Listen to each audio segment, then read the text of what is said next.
Use visual timetables of the lesson ahead with timings. Cross off as you go along, or use a clock face, and make it clear how long an activity should take. I think this is really important, particularly if it's a topic or a subject that the student is not motivated by.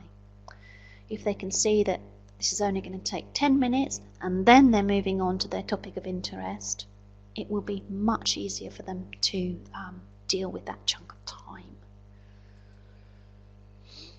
Encourage pupils to work for short bursts with regular breaks. And you can slowly extend the time from their usual on-time task to build up their concentration span. So you're acclimatizing them. So write down or display on a timer how long they have to complete an activity. How can we keep the student cued in? State the pupil's name clearly. This cues them in and helps them to regain focus.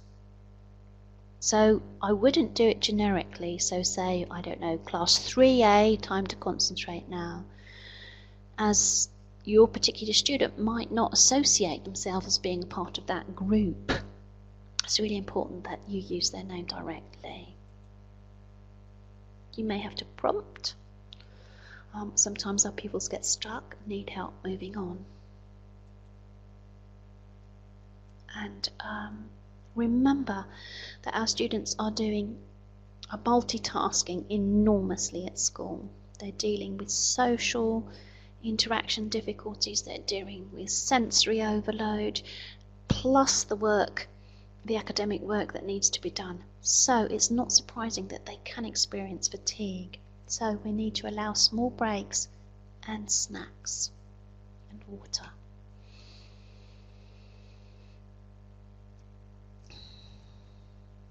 Moving on to communication. How as support workers can we encourage positive communication and interaction with our students?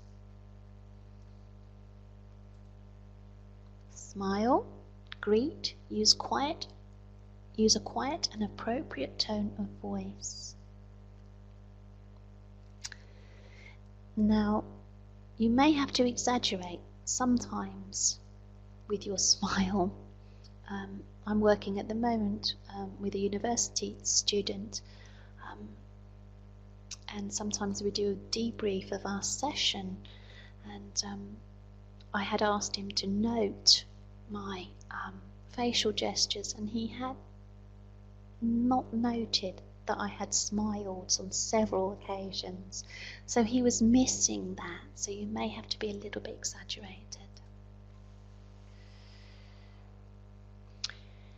Demonstrate active listening skills.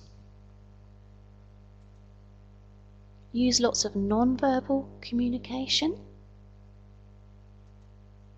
Role model. Discuss social issues. I put as they arise, might not be always the appropriate moment, but note them if it's not an appropriate moment, and then make sure that they're aired and discussed. Encourage work with peers where and if possible. And many of you talked about the students having a buddy in your assignments, and I think that's an excellent idea, to have a mentor or a buddy. And that will encourage them to start to work with groups as well. If you're doing grouping, encourage careful grouping with sympathetic peers. I think that's very, very important that this is managed. Use a calm, gentle approach and avoid sarcasm.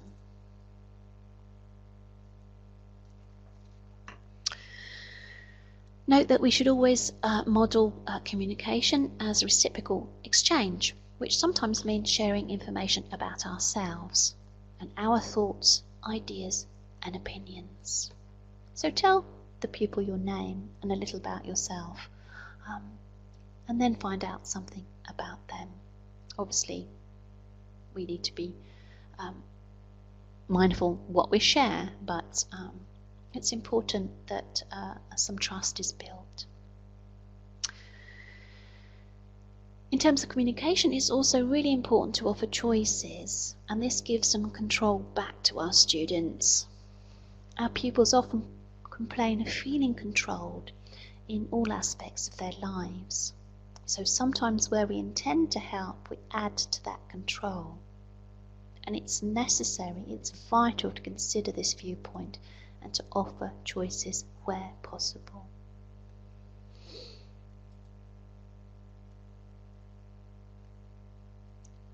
Continuing with communication, address low self-esteem.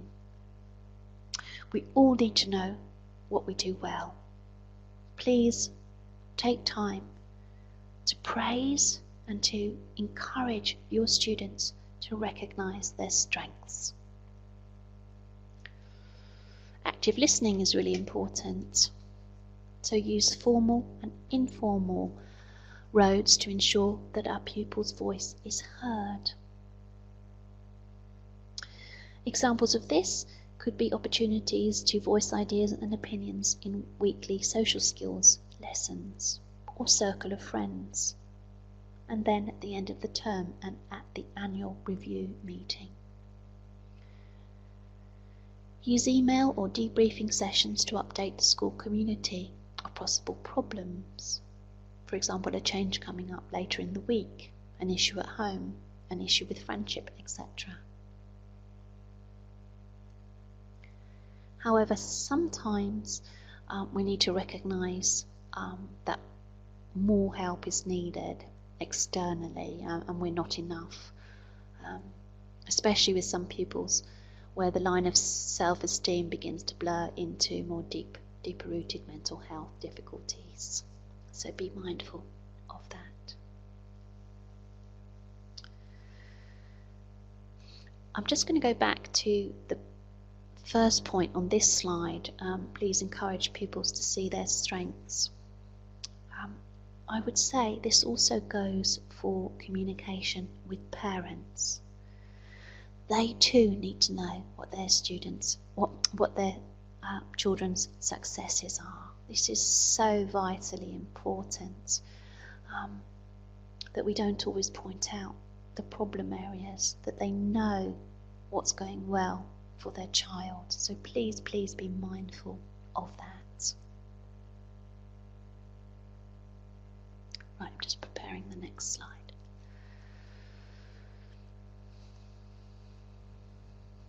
How as support workers do we go about managing more challenging behaviours?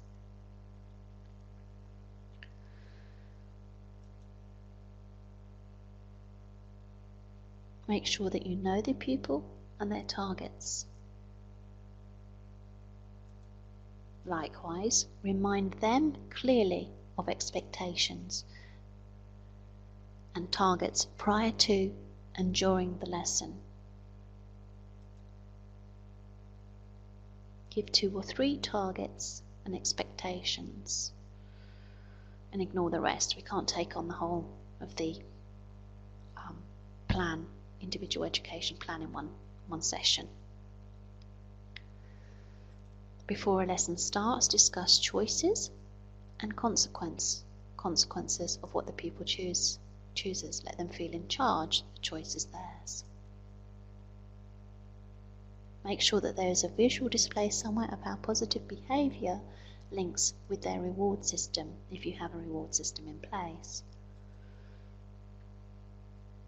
Try to stay focused and objective. I think that's really important. Don't get drawn in to a situation. Stay objective.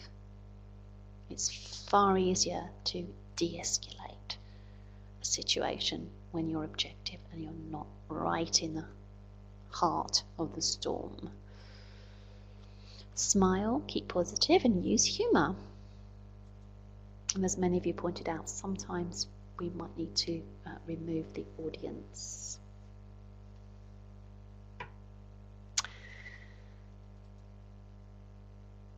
It's really, really important in terms of behaviour management to focus on the positive, as I said earlier on.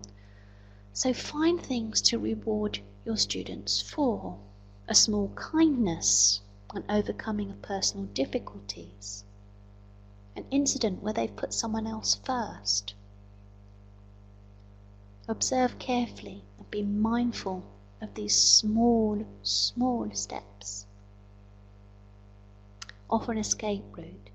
Make sure the pupil knows where their safe place is. So if they're beginning to self-monitor and they're using, for example, the traffic light system, make sure they know where they're to go if things become too much. Praise others who are modelling desired behaviours. In terms of de-escalation, divert pupils away from confrontation and be consistent. Repeat simple, clear instructions in an even tone of voice. And if possible, avoid rephrasing. So if your student isn't answering, for example, don't try and put it another way, because what you're doing then is giving them two chunks of language to deal with, and they may not even recognise that those two chunks of language are different ways of saying the same thing. So be careful with that.